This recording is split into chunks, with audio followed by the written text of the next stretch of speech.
नितिन अड्डुलवार जी नागपुर से प्रश्न कर रहे हैं कि प्रणाम सतगुरुदेव, बुखार रहने पर ध्यान विधि कर सकते हैं क्या?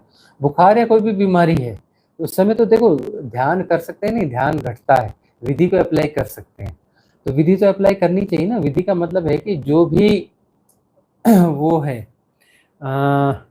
जो भी आलम्बन ले रहे हैं, तो देखो शरीर का आलम्बन लिया तो शरीर में स्वस्थ है या बीमारी है। अब स्वस्थ, एकदम स्वस्थ शरीर होगा तब हम साधना करेंगे, तो ऐसा स्वस्थ शरीर ढूंढना तो बहुत मुश्किल हो गया है ना आजकल। कहाँ होता है? कौन सा शरीर है जो पूरी तरह से स्वस्थ है? और बुखार अपने में कोई बीमारी नहीं होती, बुखार तो एक सिम्टम्स है। तो शरीर तो बीच बीच में बीमार वगैरह होता रहेगा, तो साधना छोड़ देंगे क्या? उसी को आलम्बन बनाना है। वहाँ हमें समता वहाँ भी पुष्ट करनी है। समता पुष्ट करें मतलब हम जो है आलम्बन हमारा ठीक काम कर रहा है, मतलब कि हम साधना की स्थिति में है।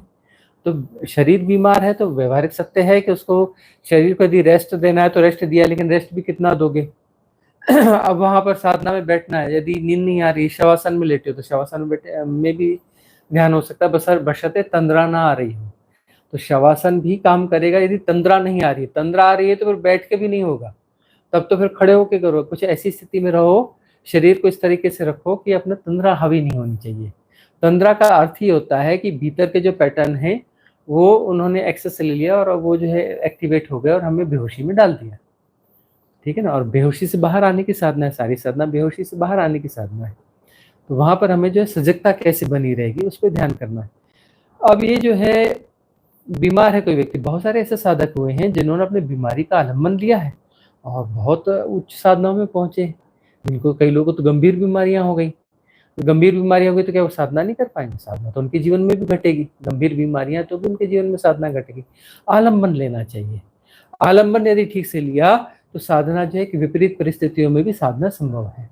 और विपरीत परिस्थितियों में बल्कि साधना ज्यादा स्ट्रांग होती है, ज्यादा अच्छी होती है ना। इसलिए कहते हैं ना कि अस्तित्व या परमात्मा जो है, जो अच्छे लोग होते हैं उनको ज्यादा तकलीफ देते हैं। ज्यादा तकलीफ क्यों देते हैं? क्योंकि वहां पर जो विपरीत परिस्थिति में साधना अच्छी होती है। ये एक मिथ के रूप से कही जाने वाली बातें हैं, मतलब साधक को इनकरेज करने के लिए कहा जाता है। अब जो कर्म प्रारब्ध है, कर्म प्रारब्ध के साथ जो चीजें घट रही हैं तो उनको इनकरेज करने के लिए ये कहा जाता है कि जो परमात्मा जिनसे प्रेम करता है उन्हें ज्यादा तकलीफ देता है। मतलब विपरीत परिस्थितियों में जो है उनकी साधना का आलम्बन स्ट्रांग रहता है, ज्यादा अच्छे से हो पाता है। अनिल चावड़ा